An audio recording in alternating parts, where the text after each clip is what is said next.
And today we're going to be looking at a lot of Fallout news, but first of all I wanted to show this. It's available today. Well, actually it was available from yesterday, but this appeared for me after I made my video. But Shadow of the Tomb Raider is now the definitive edition, available on Game Pass. So if you haven't played it, definitely check it out. It's actually a good game. Now this one is the third of the installment, I believe. So you had Tomb Raider, then you had Rise of the Tomb Raider, and then Shadow of the Tomb Raider. So they do follow in a chronological order. They are a trilogy. So if you haven't played them yet, definitely go and check those out. Next up, we have this over here. The Bethesda Game Studios return to the Commonwealth, April 25th. Learn more about Fallout 4 Next Gen update coming to console and PC, and additional free content for players in the Wasteland. Now that is pretty awesome. This was the next gen update that we've been waiting for, and it does look like it is landing pretty much at the same time, well, slightly off sync with the actual TV series, but it is going to be just in time for the hype of the TV series, which seems to be doing remarkably well, by the way. We've got Idle Sloth over here saying Fallout 4 Next Gen update launches on April 25th for Xbox Series X, S and PS5, as well as PC, as we've just found out. Performance mode and quality mode up settings, as well as stability improvements and fixes. Experience up to 60 FPS and increased resolutions. Now obviously this part here is for the console versions alone, because PC doesn't need that, but we do have a couple of screenshots over here which just show you the improvements that have been made, and it does look really nice. Now there's been a lot of controversy with the TV series, how people are saying that New Vegas has been retconned and that Bethesda doesn't care about their heritage. Now Emil has come out previously and said that New Vegas is not retconned, it is still canon, but this isn't enough for people, so he's came out now and said seen it's come up a couple of times. So here's a helpful little Fallout timeline. So the bombs dropped 2077, Fallout 76 happens in 2102, so if you do want to jump into Fallout 76, that is pretty much the beginning of the beginning.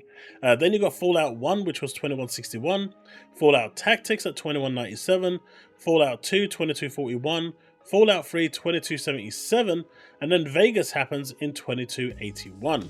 You got Fallout 4, which is 2287, and finally the Fallout TV show, which is before Fallout 5, at 2296. Now this isn't in any way retconning the actual Fallout New Vegas, and they're making it clear here that it is still canon and it is still part of the timeline that they had. Although people still don't want to listen to it, you've got Sawyer over here who says, uh-oh, looks like media literacy has failed the Fallout fans. This is a timeline. The arrow means that an event, i.e. nuking Shady Sands, happens after several years of decline, which does not retcon New Vegas. And no, the show does not need to spoon feed you.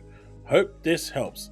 So I guess all those people that are actually standing out and saying that they are massive fans of Fallout, and I guess they know the timelines, I guess they know better than the people that made it. I'm not saying this person is, but it's clear that if the actual, if Emil is saying that it's not being retconned, and we're seeing other people also saying it's not being retconned, clearly they would know best, right? At least Emil would know better than you would. So I'm hoping this drama and this discourse comes to an end, because all they're trying to do at this point is dampen down and review bomb the TV series, which is actually doing really well and is unanimously celebrated. That's all I can see at this moment. They are just looking for reasons to hate the TV show because it is damn good. Next up, we have GeForce Now, and this is pretty damn cool.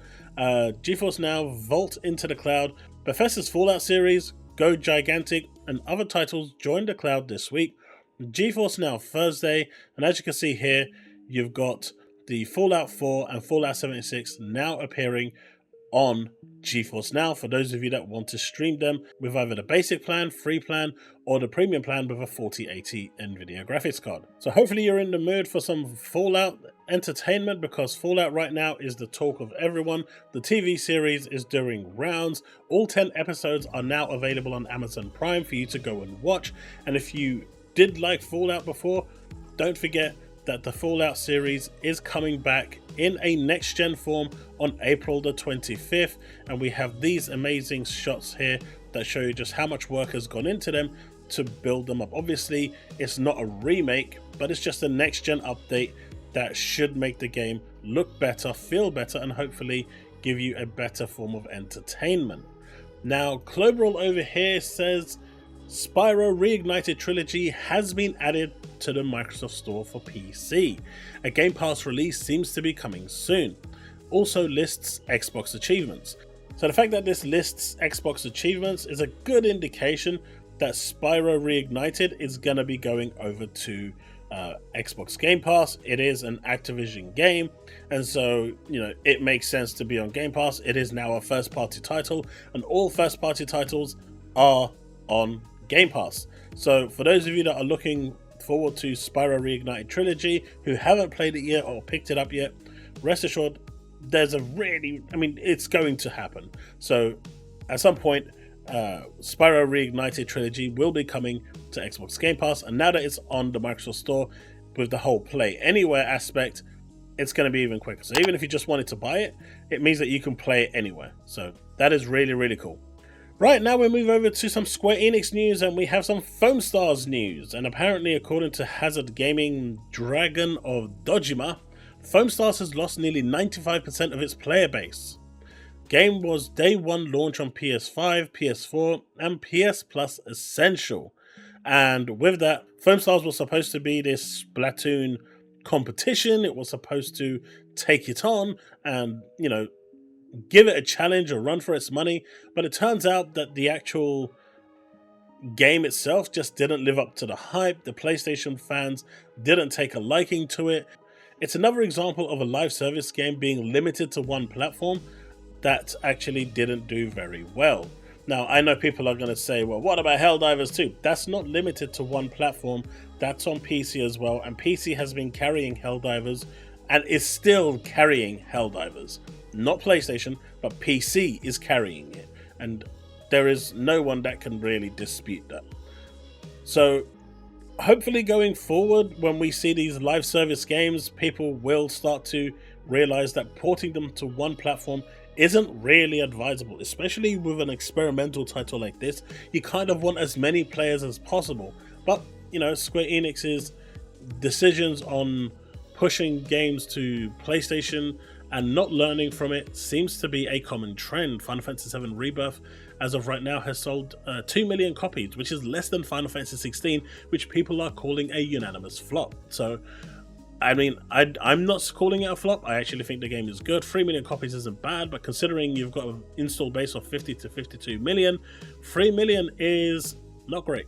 So, as those numbers are dwindling now, and Final Fantasy VII Rebirth, and Final Fantasy VII is one of the most beloved franchises for Final Fantasy, considering that's only hit 2 million, maybe Square Enix might want to start reconsidering the course of action and start porting over to PC day one as well, at the very least. But Xbox would be nice as well, because why not? Or who knows, maybe Microsoft's just going to swoop in, buy them, merge with them, keep them independent, and make sure all their games go to Game Pass. At that point, happy days to everyone, and everyone is happy, right? And then PlayStation players can continue buying their games, PC players can continue buying their games, and Xbox gamers can enjoy that sweet, sweet Game Pass.